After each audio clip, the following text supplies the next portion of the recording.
I'll show you this piston right here. Go out with the old and in with the new Demon TKM 426. Pretty excited for this one. He's got a special package for us. I've been keeping this kind of a secret. Some people have been asking me, but I think it's time that we show you. Woohoo! Transmission thermostat bypass. This is the new dart block. RSP, Demon Performance. Here we go, baby. James, let her rip.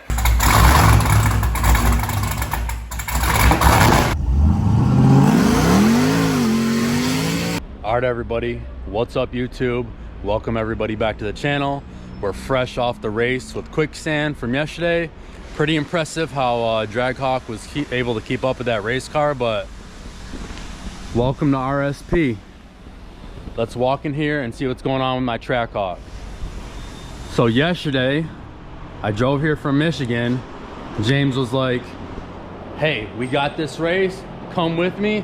I literally jumped in the expedition and we headed to South Carolina. So while we were down there, Dan was here disassembling my Trackhawk. So these are my old heads, delivering stock corded heads.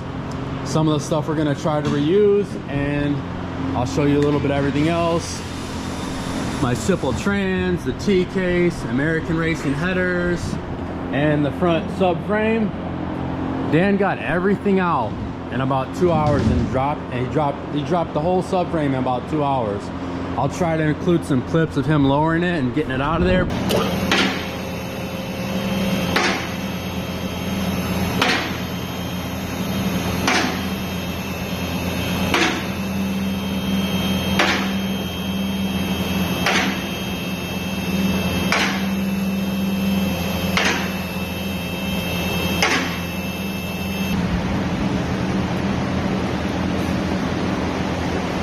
A lot of people want to know what happened to my engine and what caused it to fail, and I'm going to show you right now. So this is my old engine block right here. It's a 400 stroker. Those of you that have been on the channel for a while know I've had multiple issues with this block. Everything from the crank snapping to now this. And if you look at the pistons, you can see them, a lot of them have oil on them. And mind you, this is not an old block. This block is maybe has 2,000 miles on it. So I'm gonna show you what happened to piston number 7.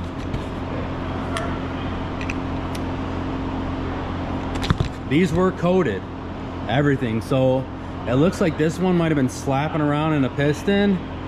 It's hard to say for sure, but it's hard to say what was the issue. I don't want to place blame on something we don't know exactly what happened and say, oh, it was an engine builder fault or anything like that. Maybe it was my fault and I was too hard on it. We don't know for sure. Maybe it was a problem with the catch can situation and having that recirculating catch can, and that's what caused the issue. And then once it was there, it wasn't going away, even though we went with the Model Works valve covers, which if you guys don't know about those, I'll put them up here. It's pretty much a must-have for the back pressure issues once you start making big power with these. Or you might have a situation like this and have to get a whole new engine because that back pressure from the recirculating oil gets pushed back in. Now like I'm saying, I'm not saying that's exactly what happened, but it could have been. It could have been a lot of different things, but check out those valve covers. It could save you $20,000, $30,000.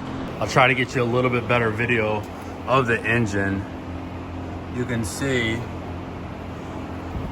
that's cracked. I don't know if you can tell, but in there, yes, that cylinder right here, cylinder number 7, those walls are cracked. So I don't know if we're going to be able to reuse that block for anything. I don't know if it's going to be able to be saved for sleeves, but I'll show you this piston right here. That thing has definitely been doing some moving around up in there. I thought it was a head issue. It turns out I was wrong. Wasn't a head issue, but it don't look like the rod's bent at all. It's one thing I'll say about these Carrillo H-beams. They're really worth the money. Like I said, I thought it was a head issue, but I guess not. Did you see anything wrong with the valves or anything? The valves look perfect. The heads look fine, other than the one cylinder where that piston was hitting the head. So the piston was hitting the head. Yeah, if you look here. That's what these marks are right here. That's where it was hitting the head. Okay. Yeah, I always thought, because I heard that tap, tap, tap, tap, tap, I thought maybe it was a lifter or push rod or something like that. But it was the piston. I took a video you have included.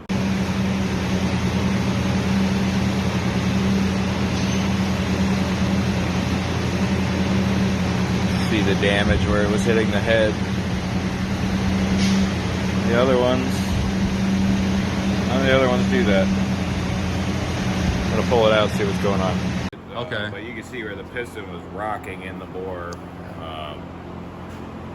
because it's just so beat up. You know, the skirt's tapered now. Yeah, I think it's pretty beat up. Do you think that could have been allowing the piston to get sideways, and then at the top of the bore it was hitting the head and flattening out. Do you think that could have been me from running it back to back to back to back at the track maybe?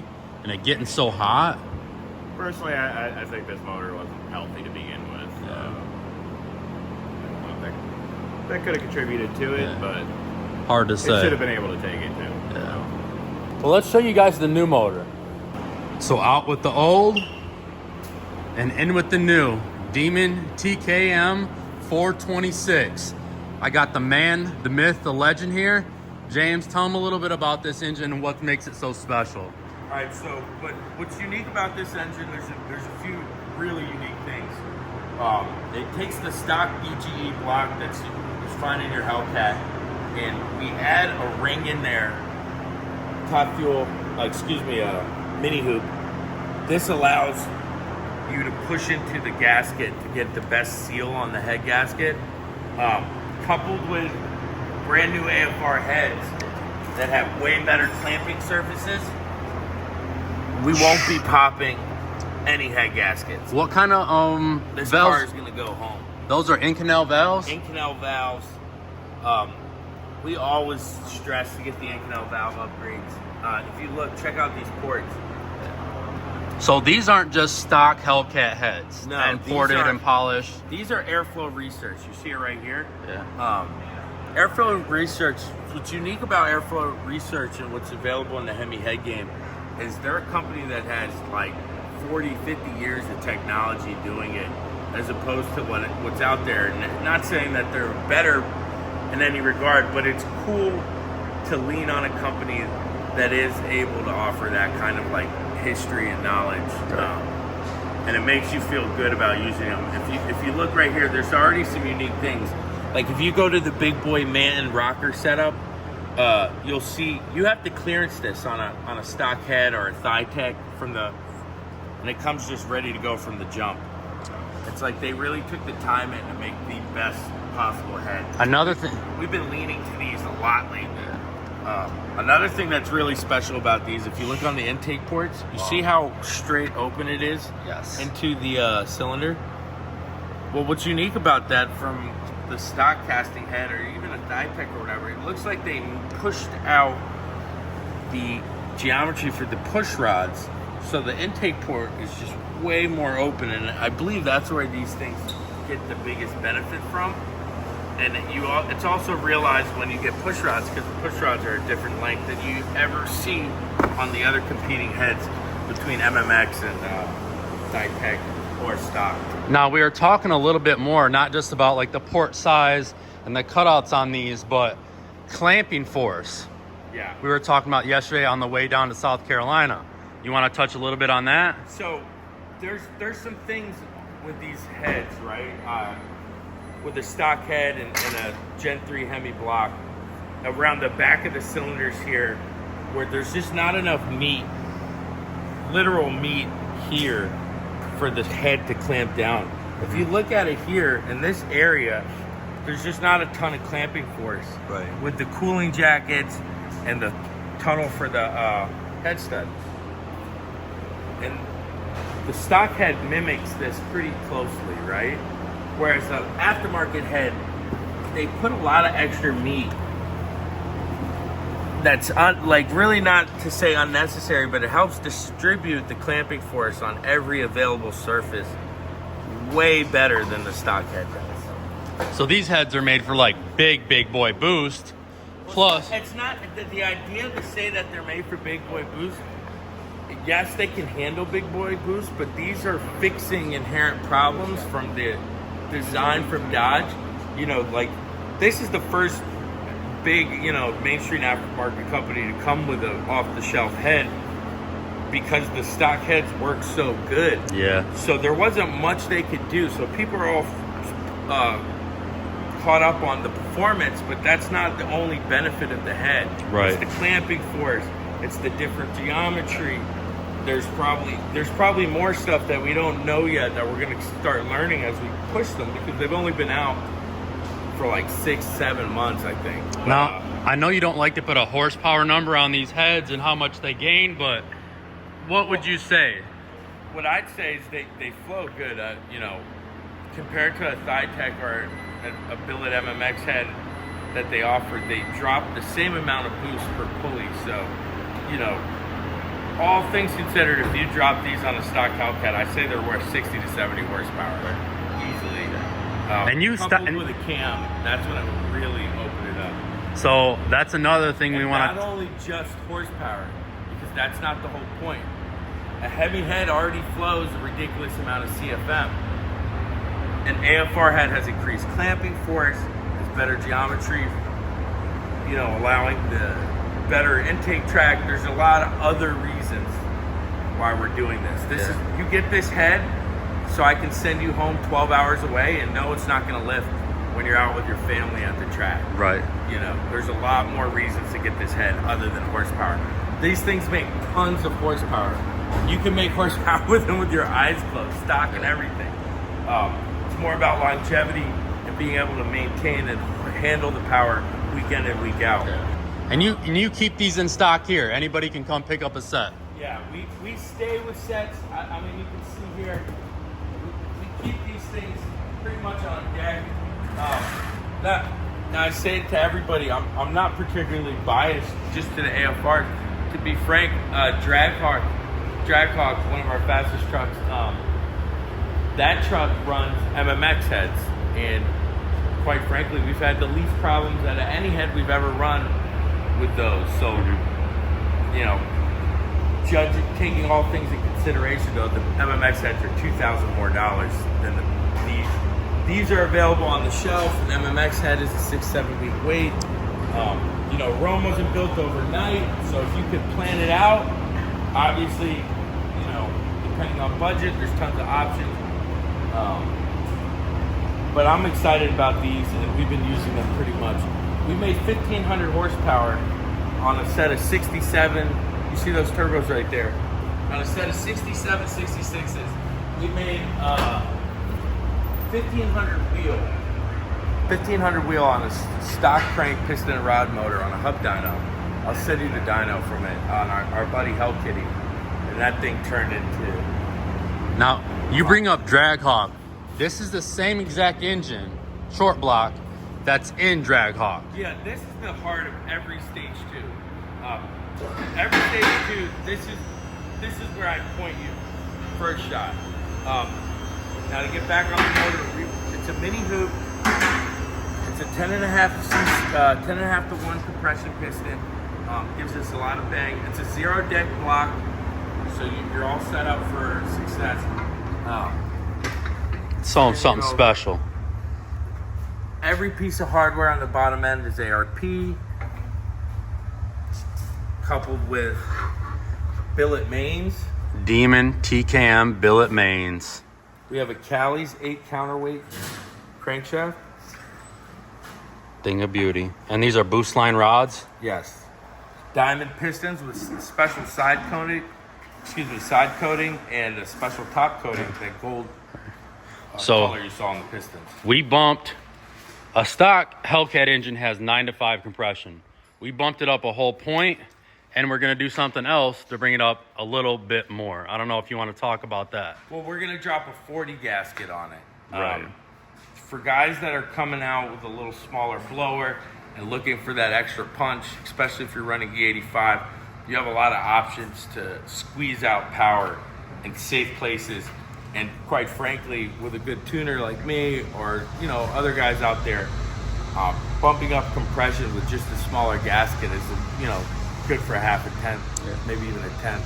And that's just one small thing about RSP and the stuff they do here. It's the little things. It's always the little things that get you the furthest, and that's what they do here. So they're not using stock Hellcat gaskets. They're going up a step further, and they're even going up another step by using a different thickness of a gasket. So another special thing we're doing with this engine is putting a prototype big cam in there. Pretty excited for this one. Little nervous because we don't have a lot of research or any research on it, but it's the new latest and greatest from RSP. We're gonna try it out and see what happens. Hopefully it's got a pretty good chop. I'm gonna try to get James back out here and let him tell you what the difference is from going from like a stock 6.2 or 6.4 crank or 400 to a 426 and how much horsepower you pick up just from the cubic inches. So I got my brand new buddy, Bob. Hey guys. Bob, you want to tell a little bit about yourself real quick? Bob is a really important person here, so listen up. I'm the old guy. Okay, 73 now. From where? From Arizona, Scottsdale, Arizona. Bought the 2018 first production run out of the factory. Ordered it with the pearl, velvet pearl paint and red leather interior. So it came the way I wanted it. Right. And we've been racing this thing. It's almost 60,000 miles. Wow. Hundreds of passes. All right, and another special thing about Bob is he got a special packet for He's got a special package for us. So I've been keeping this kind of a secret. Some people have been asking me, but I think it's time that we show you. We didn't just come here to put a new engine in the Trackhawk. We came here to put something else that's going to be new for it too. So I'm gonna let Bob open the door and we'll show you. So here it is. We are bumping up to a red eye blower, 2.7, and this one is ported by Kong Performance. So we're gonna pick up a little more extra horsepower with this too. Out with the stock Supercharger, the 2.4, and in with this one. I'm really excited about this. What was your best time with this blower on the truck? A 9.7 something. Stock engine? Stock displacement. Wow. Us with the 426 should be even faster, but we'll see because I don't have a fuel system, so we're probably gonna have to baby it a little bit. But I'm gonna do some heavy lifting and get this out of here, but gotta thank Bob driving all this way to deliver this. All right, this is a little treat then. I'll let you pop the hood. So a lot of people had questions about this, and I don't want to reveal too much, but it's got a Wimberg crank and it is sleeved. I'm not going to say what Whipple this is and what's done to it, but it is a bad mamma jamma. Obviously he's got this Bell open mouth housing from Model Works. I'll put that up here. I'm telling you, for all your Gen 3 Hemi needs, check out Model Works. They have everything, and I'm going to show you some more stuff in the video that I got from Christian there to put on my truck. But yeah, this thing's a bad mamma jamma. Big 4 fuel system. Yep. Got the regulator right there. A lot of people are like, I don't know where I'm gonna put the regulator. That's where RSP puts it. She's bad. I can't wait to see what you can do with it. She's a beauty. And this is on a 265 upper. Wow. Yeah, I've run 255, 265, 275, 9% lower. Did you have a fuel system on this car when you were running this 265? I was using a booster pump. Perfect. Worked great. Perfect. I ran that for 4 years, never had an issue with it. Perfect. That's great because that's what we have, a dual booster pump, so maybe we'll be pretty good. Really excited about this. Let's go, baby. Hit that like button. Here we go, 426 with we don't really want to say what size Whipple on street tires. And a mystery driver in Mexico.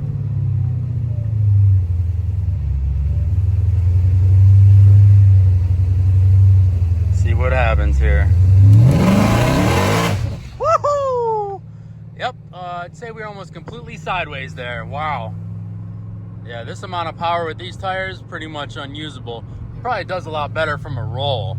All right, now that we got the red eye blower in here, I'm gonna go over something else that we're doing with this engine to make it a one and done engine, never to be opened again, hopefully. And that's these 625, come on, focus. 625 head studs. Those of you that have Whipples, you probably already know about these, but $2,000 head studs. you need those on these to run big boy boost. If you don't, what can happen is, especially with the Whipples, is that you will lift this head from running so much boost. So these 625s are a must have. Some people might not know about them, but now you do. All right, Dan's moving right along. We got the Model valve covers on. Beautiful. I love the billet raw material. You can get the flat back or the gloss black. This whatever color you want. Oh, you can? Yeah, red one. Yeah, I guess I didn't even know that. You can get them powder coated whatever color you want. This, I just got these because I needed them overnighted, but huge upgrade. What these do is they fix the, I don't want to call it an oiling issue, but they fix the oiling filter issue. So on the stock Hellcat heads, what happens is all the oil gets pushed back and it gets caught up in this valley. I'm wondering if I can find a stock set of Hellcat valve covers to show you, but these are re-engineered to take away that problem and reduce the back pressure. That's the important thing, is they reduce the back pressure. Oh yeah, that's what I meant. They reduce the crankcase pressure. So that's huge, especially when you're trying to make power. And that's might have been what happened in my old engine, because I didn't have the updated valve covers and I didn't have a recirculating or a free atmosphere breathing catch can. So I might have just built up so much pressure and pushed all that oil in there. We don't know what happened, but that could have been what happened, but she's going together. So what Dan's holding in his hand is something special from Model Works. These are their billet motor mounts. Upgraded bolt, pretty trick. I gotta thank Christian for getting these overnight for me. I'm gonna include them up here and show you where you can get them, but big upgrade. A lot of people with Trackhawks have big problems with these, and these are not an easy job to replace. What do you have to do to replace these stock ones? So on the stock one, you either have to drop the subframe completely out, or you would actually have to support the engine from the top and then loosen the subframe and drop it down to create enough clearance to get those out. So it's a Now, big with money this job. With this design, if you ever had to sneak one of these out in the car, you just lift the motor up slightly off the subframe and you can slide these right out.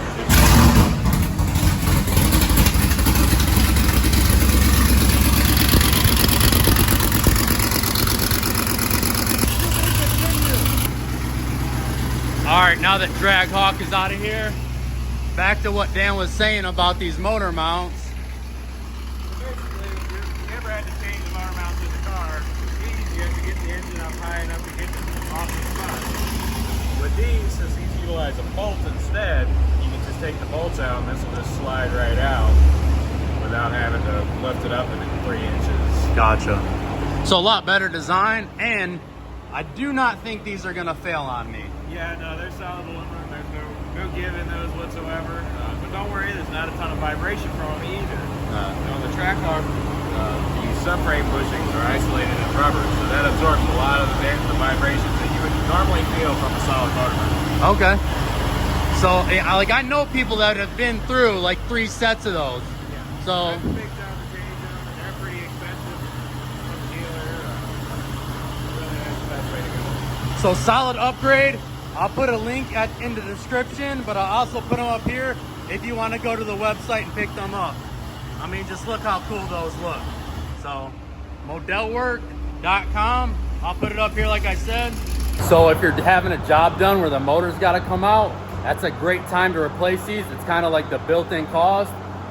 It kind of sucks when you have to just replace those, because like Dan said, it is a big job. Like I said, if you're having any work done where you got to drop the motor or the K-frame, whatever, you might as well just pick these up and save yourself in the future. That's what I did. I don't want to have to drop the engine again or drive all the way back down here just to replace a motor mount. And these go bad all the time. Trying to just leave Dan alone and let him do his thing. But she's going in. Might get a cold start today.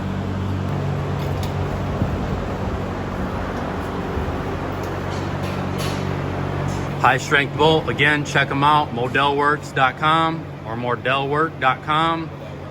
Model Works, yeah. Check them out, man. They make a lot of great products. for these Trackhawks and Hellcats. Check their website up. I'll put it up over here and just let you scroll through it real quick. They got everything from intakes to coolant tanks to these motor mounts to spacer plates. They got everything.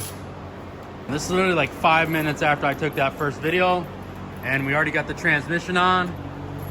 Shout out to Sipple Speed and Performance, John and Jessica. They make the best Hellcat Trackhawk transmissions, and they're getting into the 10R80 Coyote game too. But we're moving right along. A lot of people got this transmission thermostat bypass after I got it. Pretty cool. You see it outside the car now and how it fits in there, but that's what we're working with. Maybe we'll get that cold start.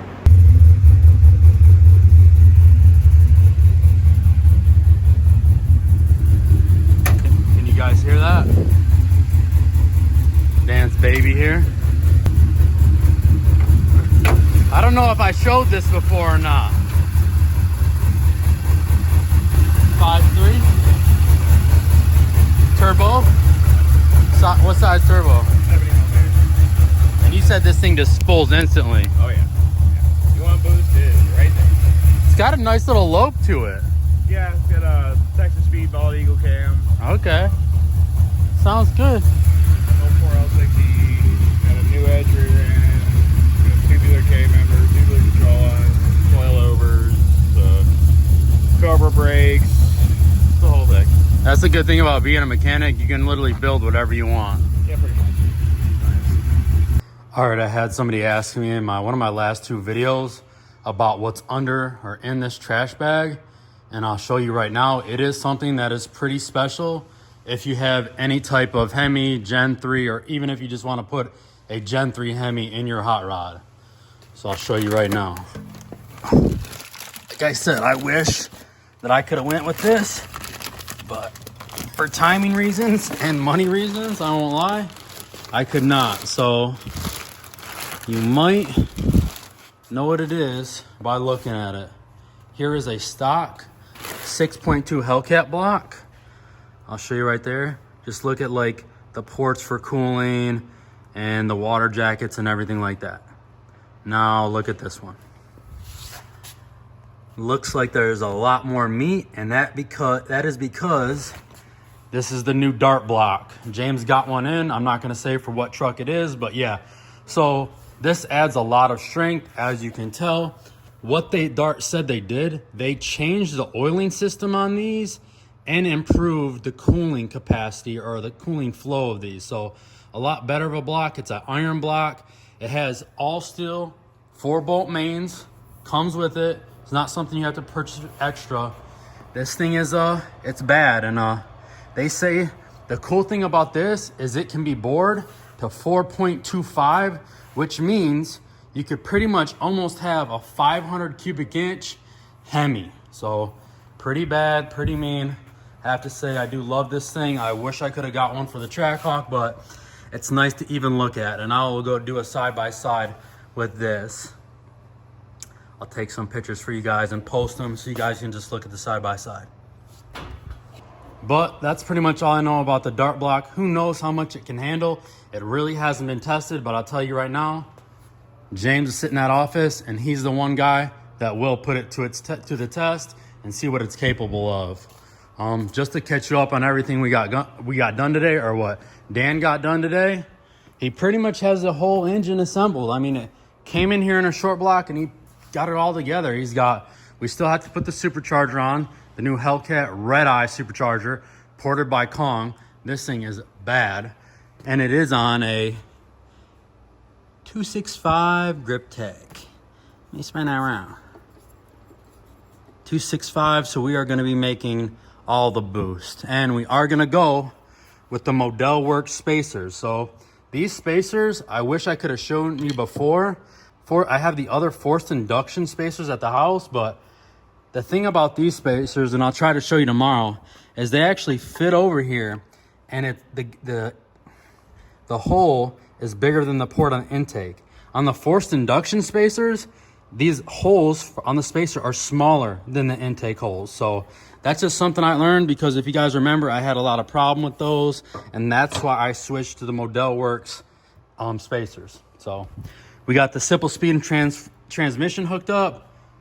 Transfer case going on tomorrow, but pretty much everything else is done. Headers are on, AC compressors on, pretty much everything, you know. And for those of you that are thinking about running this bypass instead of dealing with the problems of having thermostats fail on you all the time, I got this from 797 Speed, I think, and then this is the biggest hole that they have for the port, and it keeps the temps at 185 in the summer. I haven't ran it in the winter, but in the summer, 185, which is perfect. But got the Model motor mounts on. Look how good those look. And I just want to say this.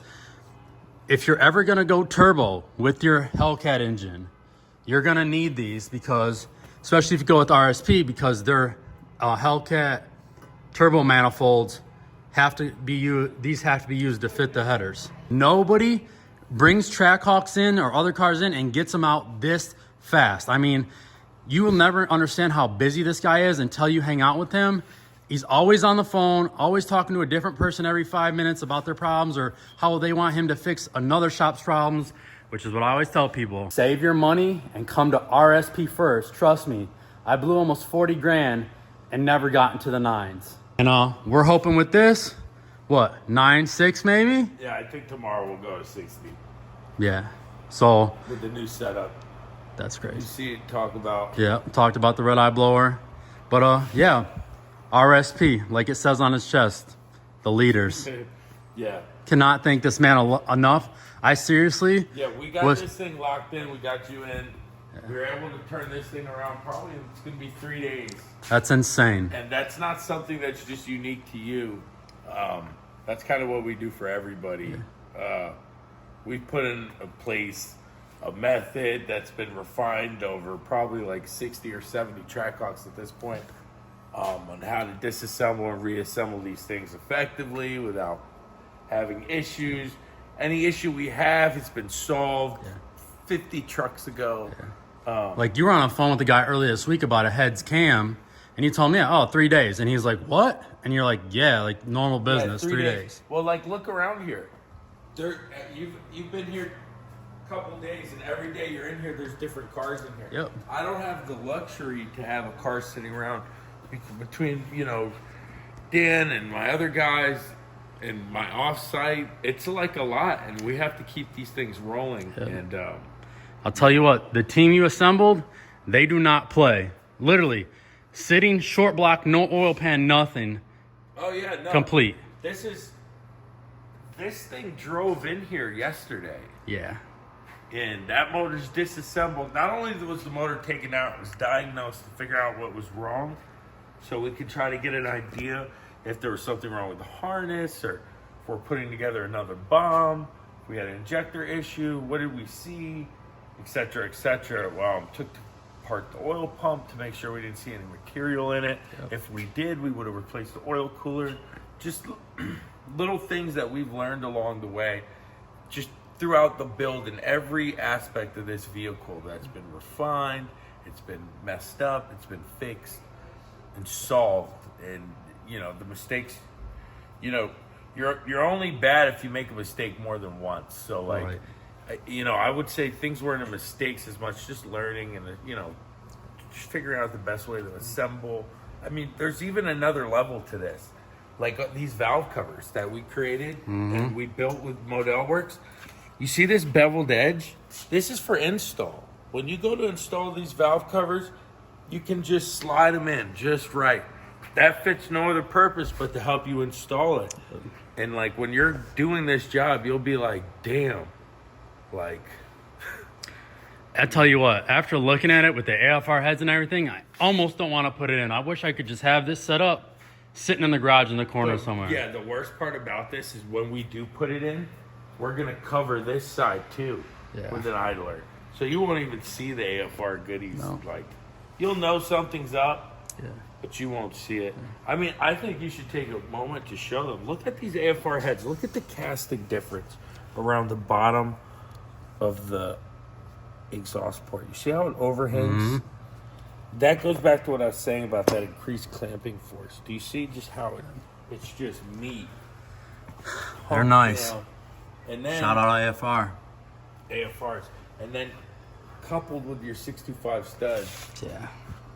You know, the 625 studs are a real game changer. Now, some people swear by the cheaper studs, and there's an argument for them being a fuse and pushing your failure point to the cheapest thing being a head gasket, but we're pretty through and through on 625, so I'm confident with my tuning ability and confident that I'm not just going to blow a head gasket by mistake. So like, we'll clamp it down and make sure you just keep racing. Shout out TKM, Demon Performance, for the mini hoop deck too. That's a big one. A lot of people, when they build these Hellcats, they skip out on the mini hoop, and that's a huge one.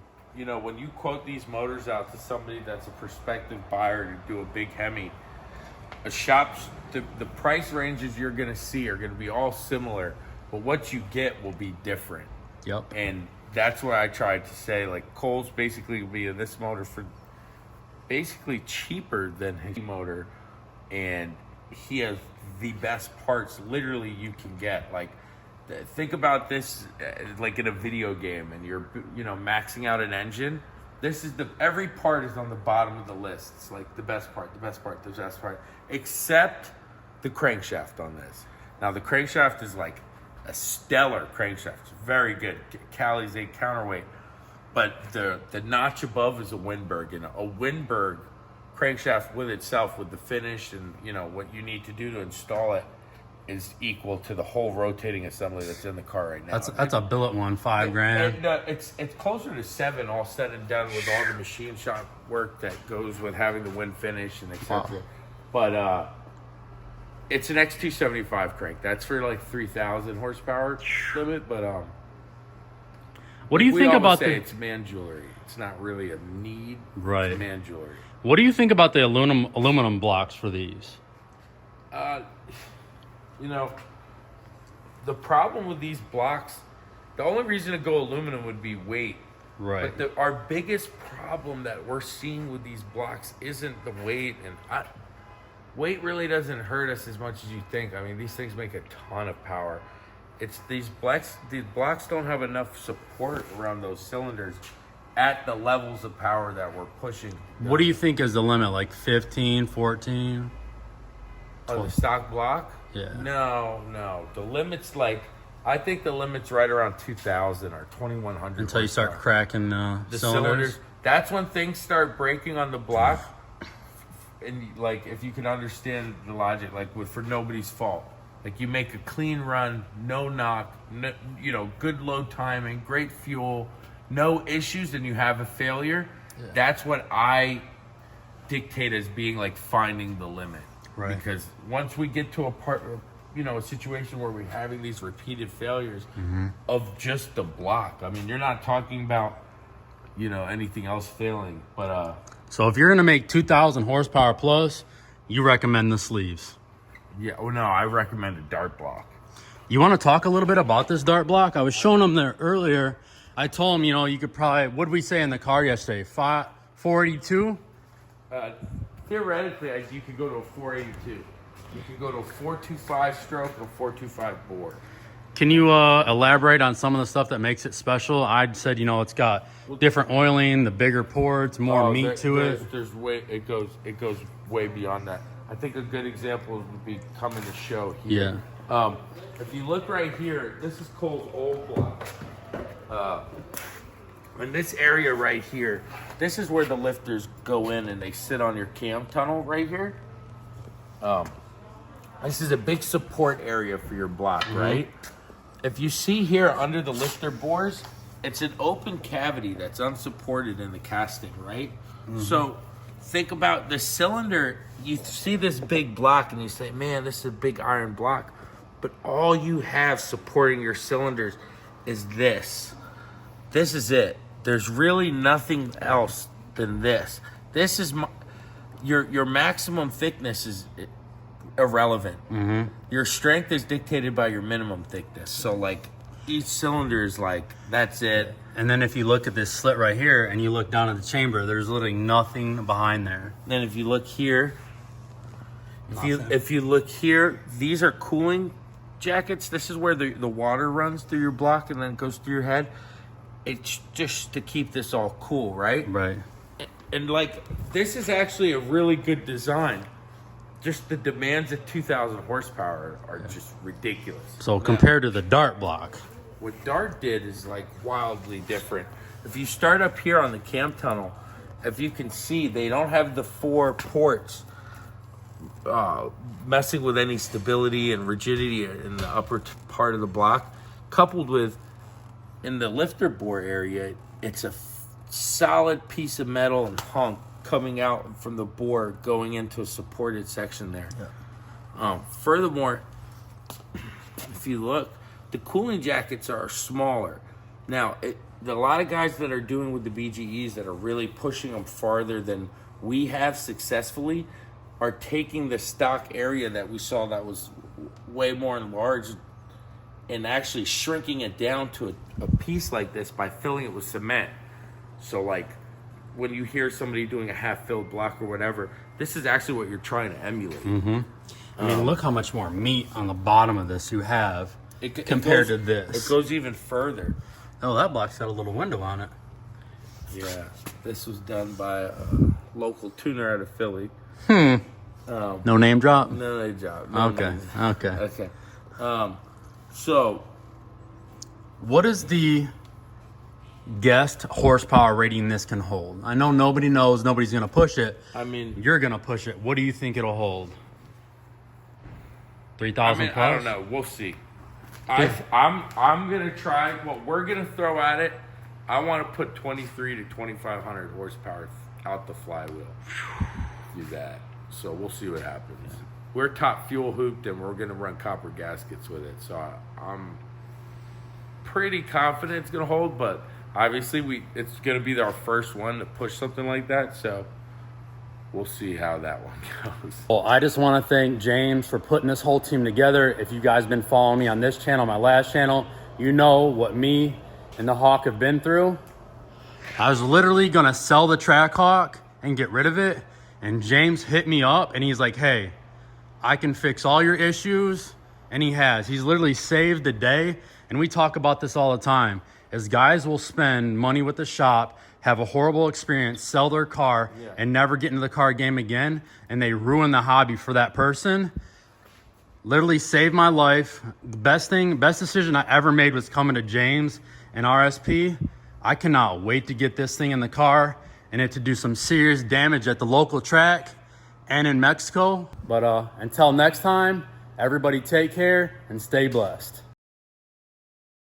Got something a little special right here for you. RSP, Demon Performance. Here we go, baby. James, let her rip.